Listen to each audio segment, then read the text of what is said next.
Kia ora, mihi o te ata. Greetings this morning, and we are now on to topic 8, and what we're going to do is look at what is known as market equilibrium, and we're going to see how the demand curve and the supply curve interact, or in other words, we've studied consumer behavior, and we know, according to the law of demand, a consumer will want to buy more when the price goes down. And we have studied producers, the firm, and we know that a producer will supply more, increased quantity supplied when the price goes up. So we have a tension in the market. How is this going to be resolved? One wants lower prices, the other generally wants higher prices. And we'll see how a market deals with this. Don't forget also, you've got the link below, written down here, and that takes you, of course, to the Blackboard additional learnings resources, video links, and notes, and a general explanation. So that's a good alternative place to get information from. Now, an important idea that goes with market equilibrium is this concept of allocative efficiency.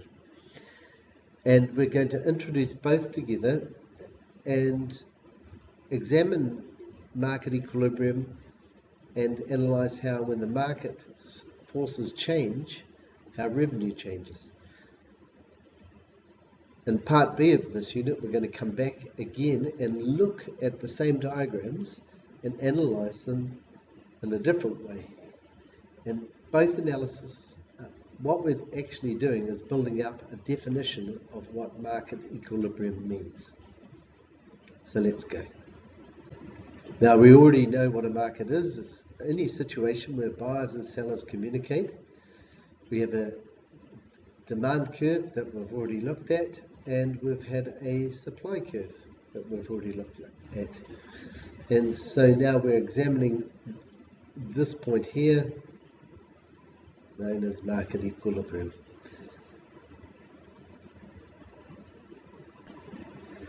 Now, there are many types of markets, and we in this course are going to focus particularly on goods and services markets, and most of what we look at markets are these types.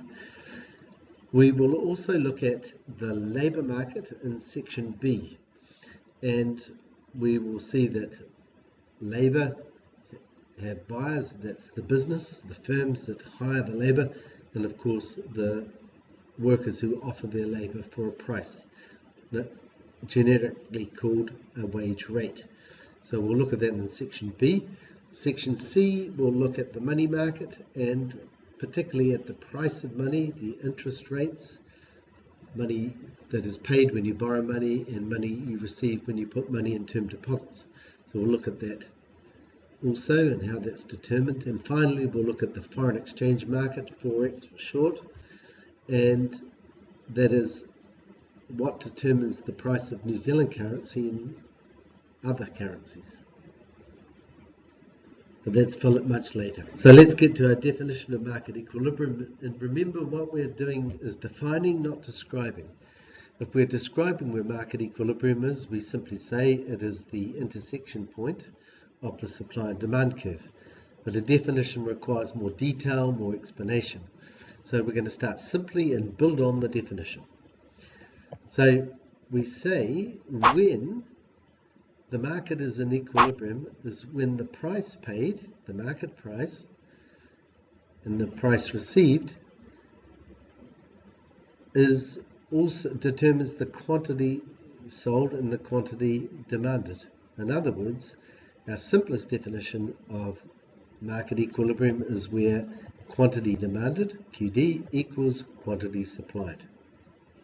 And what this means is that there's no surplus, there's not too much being produced,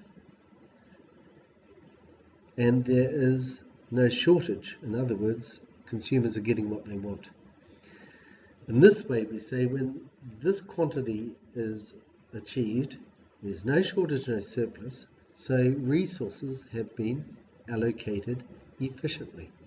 So market equilibrium in section A always means the best possible place to be, because resources have been allocated efficiently. And remember that we're looking at the economic problem and how the problem is solved by different economies, and we're studying the market and how the market allocates resources to satisfy as many wants and needs as possible. So in this part of the course, we always assume when the market reaches equilibrium, resources will be allocated efficiently. So the market always wants to get there.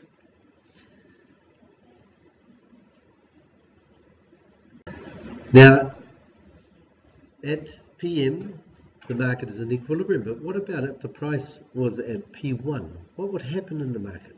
What would be the result? Let's have a look. Well, we would actually end up with a shortage, because as we see here, here's the demand curve. At this price, that's quantity demanded, and that's quantity supplied. So we have a situation where quantity demanded is greater than quantity supplied. This is known as excess demand. Or we could say the market is in disequilibrium because quantity demanded is greater than quantity supplied. Now, how does the market remove the shortage? Remember, it doesn't need outside help. It knows there's a shortage of goods. So, like any seller, when lots of people are wanting to buy the good, that they put the price up to make it, those who really want it will get it. So we know when the price goes up that we will get a decrease in quantity demanded. That's the law of demand. Price goes up, we get a movement up the demand curve. And sellers, when the price goes up, according to the law of supply, will increase quantity supplied. And this will continue, the increase in quantity supplied and the decrease in quantity demanded, until equilibrium is re-established at PM.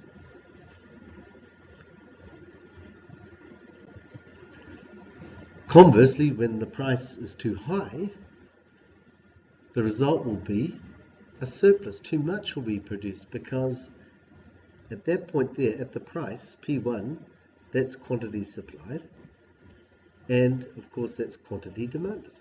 So now we have a situation where quantity demanded is less than quantity supplied. So we have an excess supply. Too much is being produced. So sellers will put their prices down, and as the price goes down, we know there'll be a movement down the demand curve, in other words, an increase in quantity demanded, and according to the law of supply, when the price goes down, quantity supplied will decrease. Sellers will supply less, and so this will continue until equilibrium is restored. Remembering that the market always tends towards equilibrium. So let's summarize on the next slide. A market will return automatically to equilibrium. In other words, automatically means by itself. It doesn't need outside help. It doesn't need the government to help it set the price. This will happen automatically. If the price is too high or too low, then market forces, a phrase that's often used, will work to move the market back to equilibrium. So if the price is too high, surplus, excess supply. Too low, shortage, excess demand. So if we read from here, we can see that market equilibrium is achieved when quantity demanded equals quantity supplied. The market is stable and has no reason to change. All that is produced, quantity supplied, is consumed. Quantity demanded equals quantity supplied, and the market has reached equilibrium. There's neither a shortage nor a surplus. In this way, the market is in equilibrium, and is said to be allocatively efficient because it produces just the right amount, thereby using scarce resources efficiently to produce the goods and services that consumers demand. So let's remind ourselves, we've seen the demand schedule and we've seen the supply schedule. We know what a market demand curve is, we know what a market supply curve is. We know that it's the horizontal summation adding together of quantity demanded and quantity supplied at each price. So in this market, we don't know how many we've got here, but we've got the market price and the quantity demanded at each price and the quantity supplied. So if the price was 50,000, we would have only 40 tractors demanded, but 400 that the businesses would be willing to supply. So we'd have a surplus. If the price was at 20,000, we'd have 380 demanded, but only 160 supplied. So we'd have a shortage, excess demand. And of course, where quantity demanded equals quantity supplied, the market will reach equilibrium. So at $30,000. So to review, if you've plotted the points, you should end up with a graph like that, and we can see where equilibrium occurs at a price of $30,000. If the price was 40,000, we would have a surplus. Any price above equilibrium, any price below, we would have a shortage. So this reviews the graph. So if the price rises to 40, quantity demanded would be 170, quantity supplied 340, and the result would be a surplus of 170. So how will the market deal with the problem? How will it remove the surplus? Of course, it'll put the price down.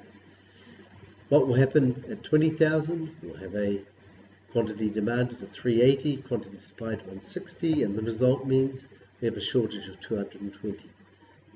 And again, the market will remove the shortage by increasing the price.